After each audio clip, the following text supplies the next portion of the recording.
السلام عليكم ورحمة الله وبركاته يا أحلى اخوات. رمضان كريم وكل سنة وانتوا طيبين.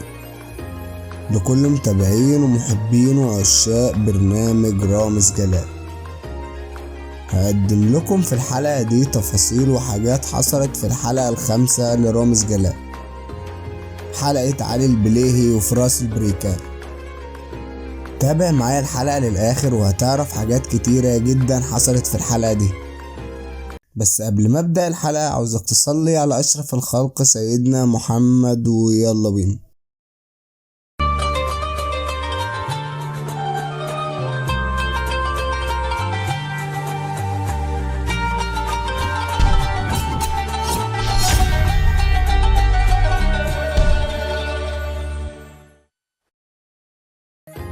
بتبدأ الحلقة ورامز بيقول المقدمة بتاعته على الضيوف بطريقة كوميدية وظريفة زي ما احنا متعودين من رامز.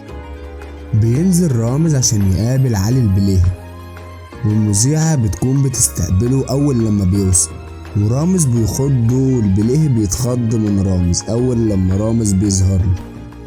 بعد كده بياخده بيطلعوا في الأسانسير وبيمشوا في الممر بتاع إنجازات رامز جلال، وبيوصلوا السويت بتاع علي البليهي، وبيمثل رامز انه هيوقف تصوير وهيقعد مع البليهي، بس الكاميرات اللي جوه بتكون بتسجل وشغالة.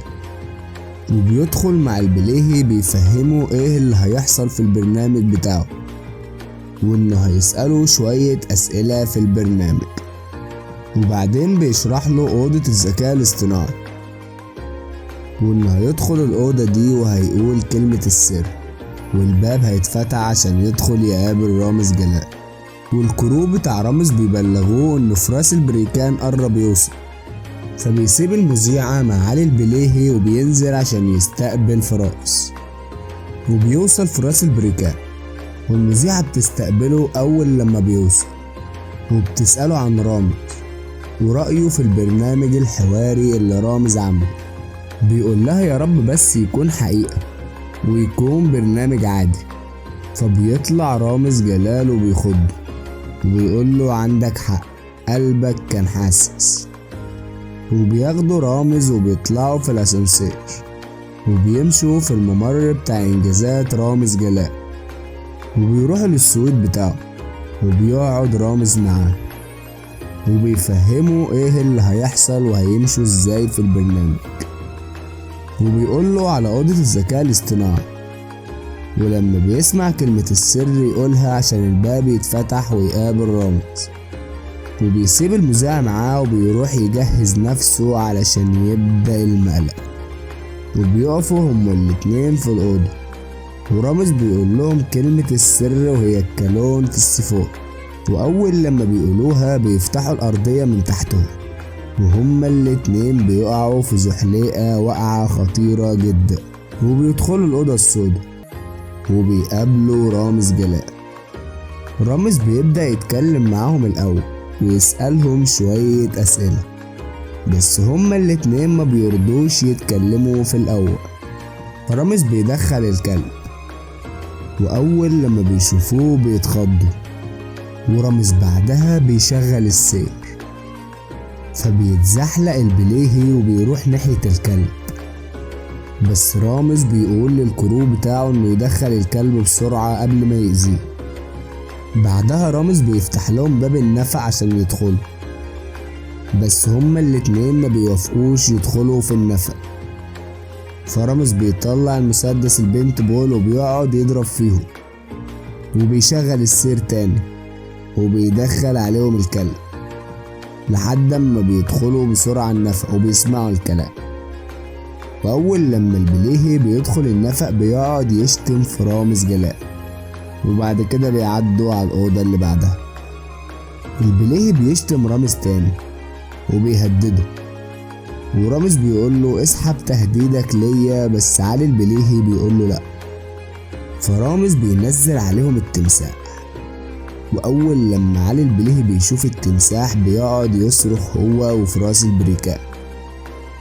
بعدها رامز بياخد منهم الساعات والاكسسوارات اللي معاهم، وبعدها بيدخلوا على الكوبري وبيقعدوا. ورامز بيقول لهم كل واحد فيكم هينطط بالكورة 10 مرات. فراس البريكان بينطط 10 مرات بالكورة على راسه، والبليهي ما بيرضاش وبيقول له انا ما بعرفش. فرامز بيقول له طب غني، فبيغني البليهي. واول لما رامز بيسمع صوته بيفتح الكوبري وبيقول له ما تغنيش تاني بقى، وبيقعوا هما الاتنين في المية. والبليهي ما بيكونش بيعرف يعوم، ورامز بيشوفه بيغرق قدامه، فبيقول لفراس ينقذه. وكل شوية البليهي بيمسك العوامة وما بيكونش عارف يعوم خالص وبيغرق كل شوية. وفراس بيطلع من المية وبيشد البليهي معاه لبره. وأول لما البليهي بيخرج بيتعصب وبيضرب في الحيطة وبيشد حبل من على الجدار محطوط كديكور وبيتعور تحت عينه، وبيقول لرامز انا مش هسامحك وبيتعصب. بعد كده رامز بينزل لهم القفص عشان يدخلوا فيه. ولما البليهي بيشوف أوضة النعام بيكون عاوز ينط من القفص، بس رامز بيقول له خلاص مش هدخلك أوضة النعام وهنعدي المرحلة الأخيرة. وفعلا لأول مرة وأول حلقة تحصل وما ينزلهمش في أوضة النعام ويدخلهم على الأوضة الأخيرة على طول. بعد كده بيشغل عليهم هوا شديد جدا وبيعدوا البركة الأخيرة وبيخرجوا من المقلب. وأول لما البليهي بيخرج بيكون متعصب جدا من اللي حصله، ورامز ما بيرضاش ينزل وبيفضل متعلق فوق. نفس اللي حصل في حلقة أحمد السقا وباسم سمرة. الكرو بتاع رامز بياخدوهم على فوق في أوضتهم، وبعد ما بيروحوا أوضتهم ويهدوا شوية رامز بيقرر يروح لهم علشان يصالحهم وبينهي الحلقة. وبس دي كانت كل حاجة حصلت بالتفاصيل كلها في الحلقة ال5 من رامز جاب من الآخر مع علي البليهي وفراس البريكان. عاوزك تقول لنا في الكومنتات تقييم مقلب رامز السنة دي، تديله كام من 10؟ وما تنساش تعمل لايك واشتراك في القناة وشير الفيديو لاصحابك، وصلي على أشرف الخلق سيدنا محمد. كده أنا خلصت الحلقة وبس، سلام. رامز على MBC مصر، رمضان يجمعنا.